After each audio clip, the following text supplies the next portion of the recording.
Indonesia tanah air. Pak Narko, itu salah satu yang ditandatangani waktu kunjungan ke Chengdu, Cina 28 Juli kemarin adalah menyerahkan detail desain istana dan IKN kepada Cina. Padahal kalau istana itu kan kalau sampai diserahkan detailnya kepada asing itu kan sama saja, kalau saya yang awam nih ya, secara kedaulatan keamanan kan rawan sekali. Sama aja bilang bahwa monggo saya diamat-amati, monggo saya diintip, monggo saya disadap, kan begitu. Pripun Pak Jenderal? Makasih Pak Edi. Tenaga penjal itu kalau menurut saya itu satu pekerjaan konyol atau bumbui. Ya kalau rumah kita atau tempat kita dan seluruh keluarga kita dibangun oleh pihak-pihak yang suatu saat bisa saya tidak senang kepada kita. Ya, suatu saat bisa saya tidak senang kepada kita. Itu kan sama dengan sudah membuka semua kelemahan-kelemahan kita. Kemudian yang kedua itu menjual kehormatan dan harga diri bangsa.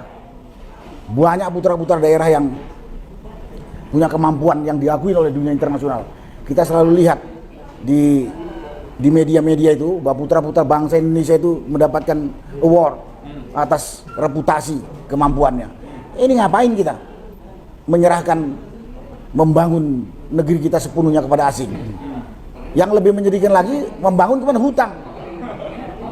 Itu kan menyulitkan, kalau nggak dikatakan menyengsarakan anak cucu kita ke depan gitu.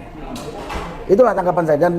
Dan pembangunan IKN di Kalimantan Utara itu menurut saya dari sisi pertahanan itu banyak sekali kerawanan.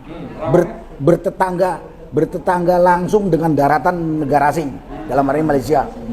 Kemudian sangat dekat dengan yang sekarang sedang menjadi konflik internasional, Laut Cina Selatan, Natuna segala macam. Sebenarnya Jakarta ini di samping sejarah, secara strategi juga sudah tepat, tinggal kita tata gitu.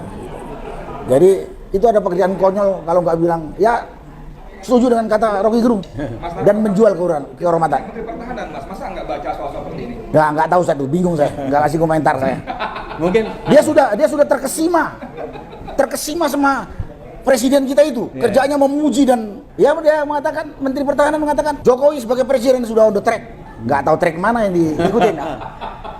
Ya kan gitu. Mungkin itu Pak Edi, sebelum ke Pak Marwan lagi. Saya sedikit. Nah, kemudian sedikit ya, Pak. Saya mau lanjutkan di luar itu tadi, Pak Edi. Tadi kan dari sisi ekonomi, dari sisi politik, dari sisi hukum udah disampaikan oleh teman-teman dari mulai Pak Antoni, Pak Marwan, Pak senior saya Pak Harto. Saya melihatnya pemerintah ini diisi oleh orang-orang yang tidak jelas. Kemampuan tadi udah dikatakan oleh Pak Harto.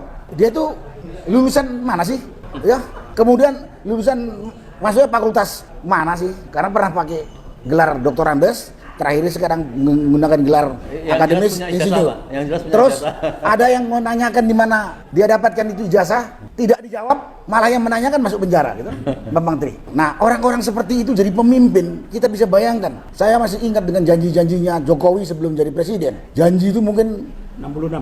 Nggak tahu berapa puluh gitu, tapi 90% pun nggak ada yang terselesaikan gitu. Kemudian kebohongan-kebohongan yang dilakukan juga gitu banyak. Menterinya juga begitu. Saya ingat Mahfud MD sebelum jadi menteri mengatakan, seorang pemimpin kalau sudah nggak punya legitimasi di mata rakyat, turun, nggak usah disuruh. Sekarang rakyat minta dia turun, ditemui pun tidak. Ya, ditemui pun tidak. Padahal yang bersangkutan Jokowi ini mengatakan, saya rindu di demo. Tapi setiap ada demo tidak pernah ditemuin untuk berdiskusi. Apa sih aspirasi yang disampaikan oleh rakyat? Nggak pernah. Jadi yang perlu saya sampaikan pada kesempatan ini, dalam dunia yang begitu modern, begitu murah untuk mendapatkan informasi, janganlah lagi berkata bohong, janganlah menipu rakyat. Rakyat tahu semua itu dampaknya menimbulkan ketidakpercayaan, kalau kata-kata muak pada pemerintah ini, karena sudah tidak ada kepercayaan. Menterinya ada yang sombongnya kayak nggak bisa mati, jangan tantang gua gitu. Saya ini tentara, saya nggak tahu tentara yang mana itu kan. Padahal kita tahu siapa dia, dan dia itu hidup digaji untuk makan dia dan keluarganya dari rakyat. Rakyat tanya, dia marahin. Ada menteri yang memuji-muji, ya mungkin itu kalimat lain dari penjilat. Dan jangan kira rakyat tidak tahu itu gitu. Dampaknya rakyat sudah tidak percaya kepada rejim ini. Saya kemarin juga ikut menandatangani petisi untuk majulkan Jokowi.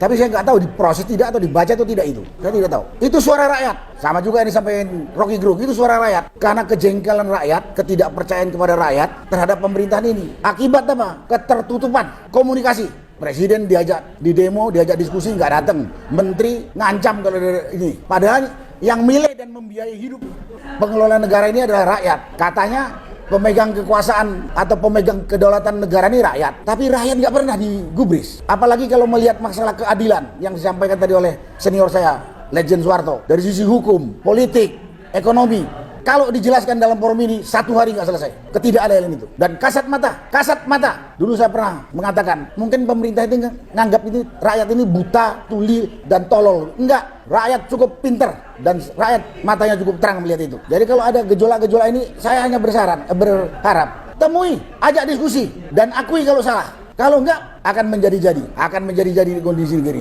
Dan banyak lagi hal-hal lain yang saya lihat memang membuat rakyat tidak percaya, membuat rakyat muak dengan kondisi yang dihadapin. Semua ini karena kesayangannya kepada negara, kesayangan kepada bangsa, sayang pada keturunannya, anak cucunya yang khawatir karena negara ini sudah istilahnya Pak Edi nggak tahu tergadai atau terjual kepada asing. Itu yang ditakutkan, bukan karena kita punya maksud mau menghancurkan negara ini, tidak. Radikal itu muncul karena ketersumbatan komunikasi. Cuman tuduhannya radikal. Menurut saya akibat ketersumbatan komunikasi antara rakyat dengan orang-orang yang diberi amanah untuk mengelola negara ini. Baik eksekutif, legislatif, yudikatif. Lembaga ini tiga-tiga sudah koruptif, banyak buktinya.